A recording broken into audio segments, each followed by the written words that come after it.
Hello friends, नमस्कार। एक बार पुनः आप सभी का हमारे online platform study with GK channel पर हार्दिक स्वागत है। तो हमारी अभ्यास प्रश्न राजनीति विज्ञान नागरिक शास्त्र सीरीज चल रही है, जिसके अंतर्गत एक हम महत्वपूर्ण टॉपिक पर बात करेंगे, न्याय की अवधारणा व सिद्धांत।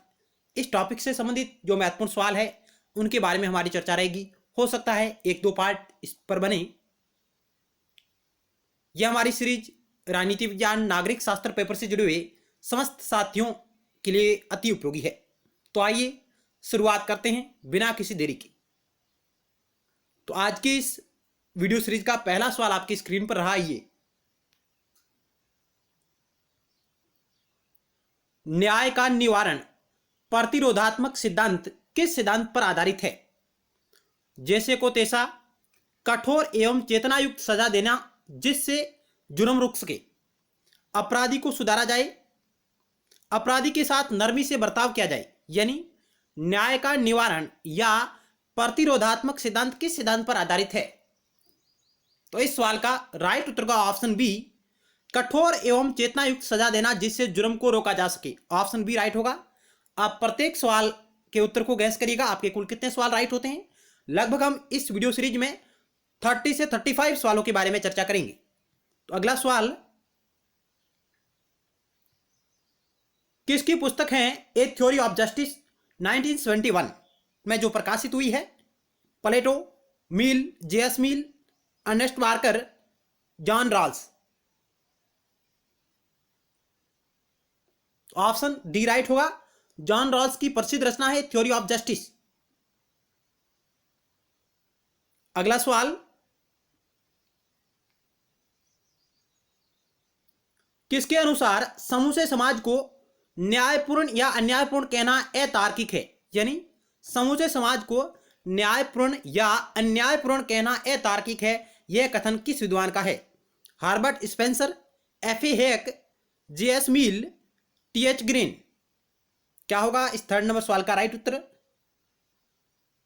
तो ऑप्शन बी राइट होगा। एफ.ए. हेक का यह कथन है कि समूचे समाज को न्यायपूर्ण और अन्यायपूर्ण कहना अतार्किक है। ऑप्शन बी राइट होगा। अगला सवाल 4 नंबर आपकी स्क्रीन पर है। नव उदारवादी विचारक के द्वारा अपने न्याय को आत्म स्वामित्व का सिद्धांत देते हुए रॉल्स के न्याय सिद्धांत की आलोचना की। एक तो नव उदारवादी विचारक है, उसका आपको नाम बताना है, जिसने अपने न्याय को आत्म स्वामित्व का सिद्धांत की संज्ञा देते हुए जॉन रॉल्स के न्याय सिद्धांत की भरपूर आलोचना की। Ernest Barker, Seeley, Robert Nozick, FA. Hayek. तो ऑप्शन सी राइट होगा। रॉबर्ट नॉजिक, जिन्होंने जो एक नव उदारवादी विचारक है, उन्होंने जो न्याय का सिद्धांत दिया, उन्होंने आत्म स्वामित्व का सिद्धांत कहा। इसे पात्रता का सिद्धांत भी कहा जाता है, जिसको उन्होंने जॉन रॉल्स के द्वारा प्रतिपादित न्याय सिद्धांत की उन्होंने आलोचना करते हुए उसमें संशोधन करने की बात कही। ऑप्शन सी राइट होगा, रॉबर्ट नॉजिक।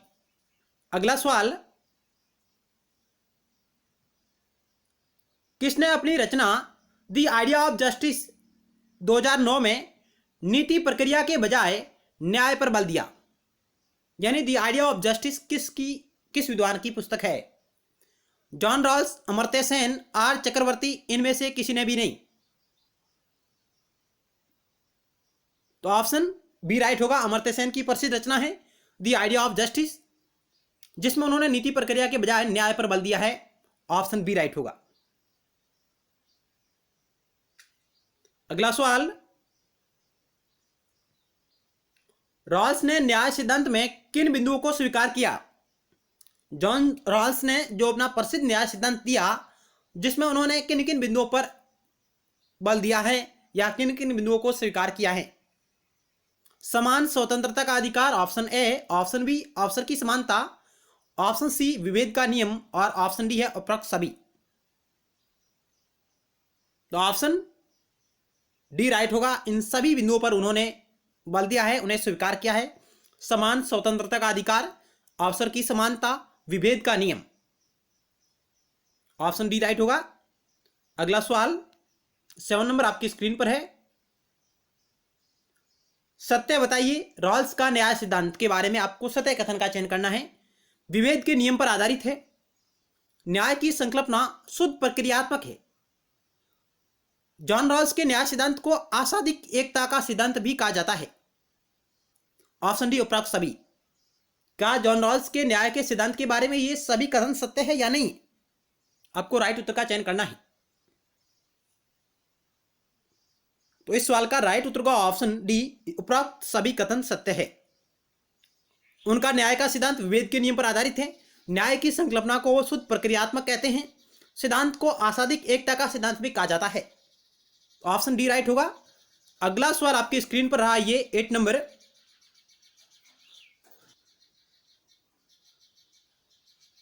न्याय समाज का सबसे मुख्य व प्रथम सद्गुण है, यह कथन किस विद्वान का है? न्याय समाज का सबसे मुख्य व प्रथम सद्गुण है, यह प्रसिद्ध कथन किसका है? तो ऑप्शन ए राइट होगा, जॉन रॉल्स का है। अगला सवाल 9 नंबर।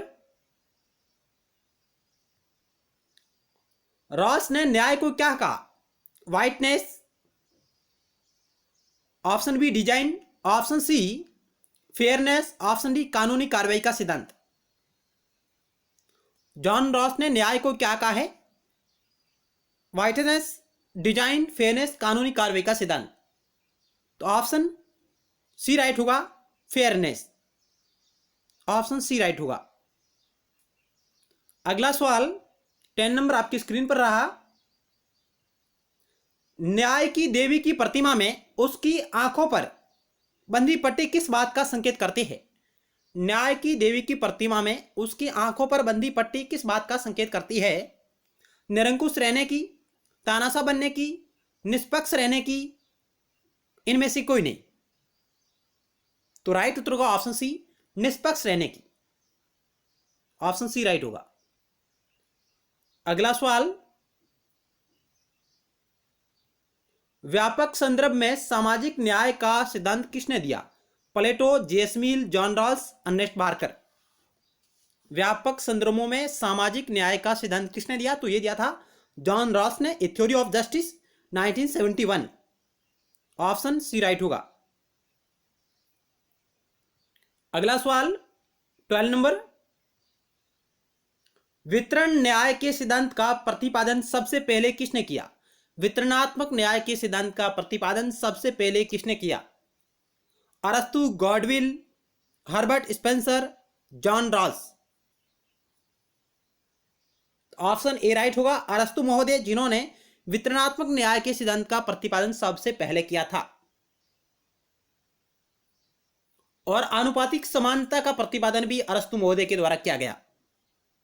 अगला सवाल, किसके अनुसार न्याय का आशय समाज में सामंजस्य एवं संतुलन का निर्माण करना है?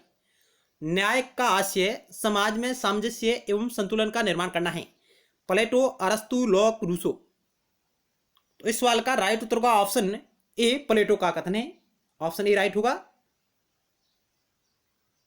अगला सवाल, यूनानी दार्शनिकों ने न्याय के किस पहलू पर बल दिया? सामाजिक, नैतिक, विधिक, राजनीतिक। तो ऑप्शन बी राइट होगा, उन्होंने नैतिक पहलू पर बल दिया था। यूनानी दार्शनिकों ने न्याय के नैतिक पहलू पर बल दिया। ऑप्शन बी राइट होगा। अगला सवाल 15 नंबर। राज्य द्वारा प्रारंभिक वस्तुओं का वितरण समान होना चाहिए जब तक कि समान वितरण प्रत्येक के लिए लाभकारी नहीं हो। यह कथन किस विद्वान का है कि राज्य द्वारा प्रारंभिक वस्तुओं का वितरण समान होना चाहिए जब तक कि समान वितरण प्रत्येक के लिए लाभकारी नहीं हो? यह कथन किस विद्वान का है? जेएस मिल, जॉन रॉल्स, कार्ल मार्क्स, जेन जैक्स रूसो।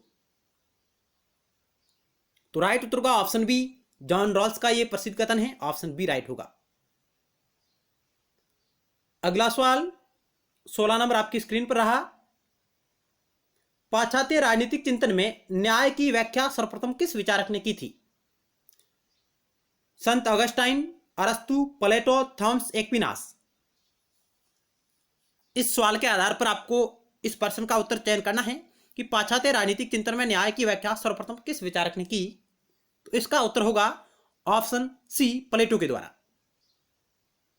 अगला सवाल, जिन राज्यों में न्याय विद्यमान नहीं है वे केवल चोर उचकों की खरीद फरोख्त है, यह कथन किस विद्वान का है? कि जिन राज्यों में न्याय विद्यमान नहीं है वे केवल चोर उचकों की खरीद फरोख्त है। संत ऑगस्टाइन का, कोटलिए का, अरस्तु का, थॉमस एक्विनास का। 17 नंबर सवाल का राइट उत्तर होगा ऑप्शन ए, संत ऑगस्टाइन का यह कथन है। अगला सवाल 18 नंबर आपकी स्क्रीन पर है। न्याय की निष्पक्षता को राजव्यवस्था की आधारभूत प्रवृत्ति इनमें से कौन से विचारक मानते हैं? न्याय की निष्पक्षता को राजव्यवस्था की आधारभूत प्रवृत्ति इनमें से कौन से विचारक मानते हैं? बृहस्पति, मनु एवं कौटिल्य, प्लेटो, आचार्य नरेंद्र देव। 4 ऑप्शन आपके समक्ष रहे, तो इस सवाल का राइट उत्तर होगा ऑप्शन बी, मनु एवं कौटिल्य। ऑप्शन बी राइट हो जाएगा। अगला सवाल आपकी स्क्रीन पर रहा ये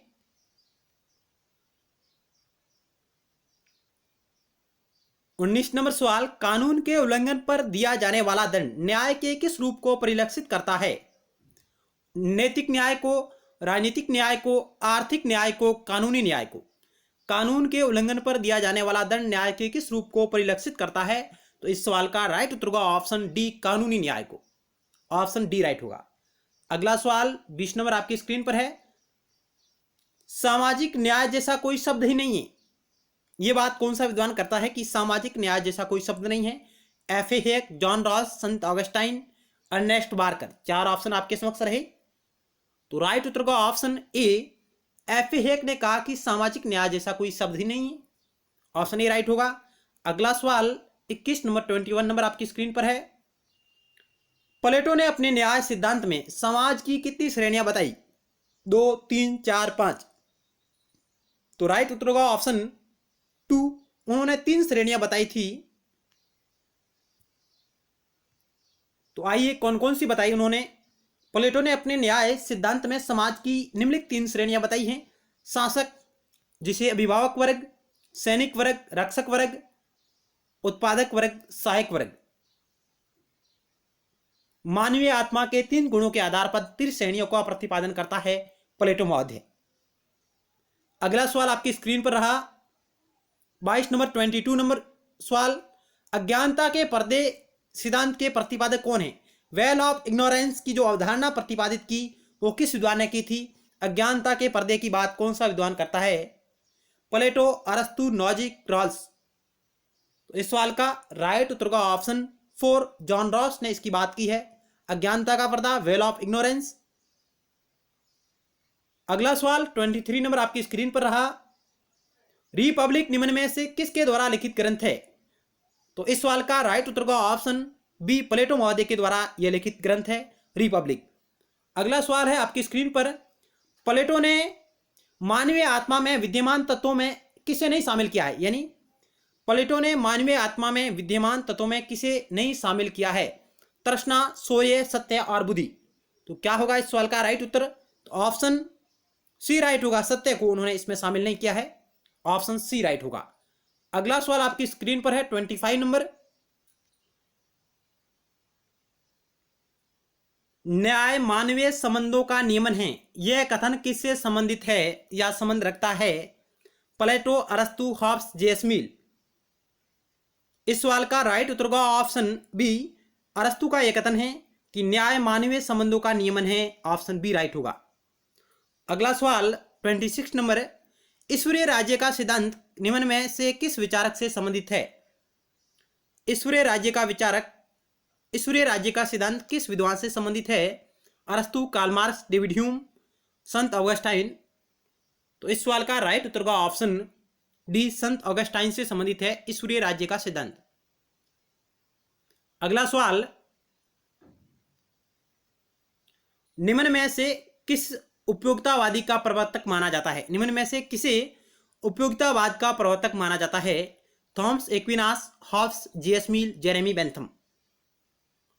तो ऑप्शन डी राइट होगा। जेरेमी बेंथम को उपयोगितावाद का प्रवर्तक माना जाता है और जेम्स मिल भी उपयोगितावादी विचारक माने जा सकते हैं। और जेरेमी बेंथम से पूर्व में भी डेविड ह्यूम जैसे विद्वानों ने उपयोगितावाद के बारे में चर्चा की है, लेकिन उसे व्यापक रूप में जो प्रचारित किया है वो क्या है? जेरेमी बेंथम ने। ऑप्शन डी राइट होगा।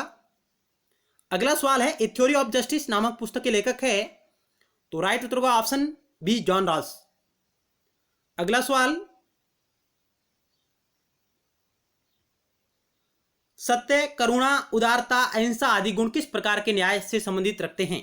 यानी सत्य, करुणा, उदारता, अहिंसा आदि गुण किस प्रकार के न्याय से संबंध है या संबंधित है?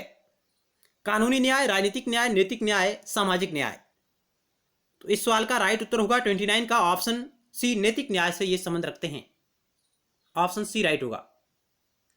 अगला सवाल है 30 नंबर, किस प्रणाली में संपूर्ण वितरण के मानदंड पूर्व निर्धारित होते हैं? यानी किस प्रणाली में संपूर्ण वितरण के मानदंड पूर्व निर्धारित होते हैं? शुद्ध प्रतिस्पर्धात्मक प्रणाली, शुद्ध सत्तावादी प्रणाली, काल्पनिक साम्यवादी समाज, लोकतंत्रात्मक प्रणाली। 30 नंबर सवाल का क्या होगा राइट उत्तर? तो ऑप्शन बी राइट होगा। शुद्ध सत्तावादी जो प्रणाली है वहां पर संपूर्ण वितरण के मापदंड पहले से ही निर्धारित होते हैं। ऑप्शन बी राइट होगा। अगला सवाल आपकी स्क्रीन पर है, प्लेटो के न्याय दर्शन के विषय में किसने लिखा है कि न्याय के विचार विमर्श में प्लेटो के राजनीतिक दर्शन के सभी तत्व निहित हैं या उसमें शामिल है? यह बात प्लेटो महोदय के न्याय सिद्धांत के बारे में किस विचारक ने कही है? अलेक्जेंडर हैमिल्टन, आजा बर्लिन, रॉबर्ट नॉजिक, इबेंस्टीन। क्या होगा 31 नंबर सवाल का राइट उत्तर? तो ऑप्शन नंबर 4 राइट होगा। इबेंस्टीन महोदय ने कहा कि प्लेटो के न्याय दर्शन के विषय में उन्होंने लिखा है कि न्याय के विचार विमर्श में प्लेटो के राजनीतिक दर्शन के सभी तत्व निहित हैं। ये बात इबेंस्टीन नामक विद्वान कहते हैं। ऑप्शन 4 राइट होगा। अगला सवाल आपकी स्क्रीन पर है, संत ऑगस्टाइन द्वारा लिखित पुस्तक का नाम बताइए। The city of God, the city of father, the city of Nobel, the city of churches. Sant Augustine द्वारा लिखित पुस्तक का नाम बताइए। इस सवाल का राइट उत्तर होगा option 1, the city of God नामक पुस्तक है जो संत ऑगस्टाइन की है। अगला सवाल, जिन राज्यों में न्याय विद्यमान नहीं है वे केवल चोर उचकों की खरीद फरोख्त है, यह कथन किस विद्वान का है? तो ऑप्शन 2 राइट होगा। संत ऑगस्टाइन का यह कथन है। तो आज की क्विज यही समाप्त होती हैं। हम मिलते हैं नेक्स्ट टाइम एक नए वीडियो सीरीज में, और नेक्स्ट टाइम न्याय पर आधारित बचे हुए सहज प्रश्नों के बारे में हमारी चर्चा रहेगी। जरूर आपको हमारा प्रयास अच्छा लगा होगा। धन्यवाद।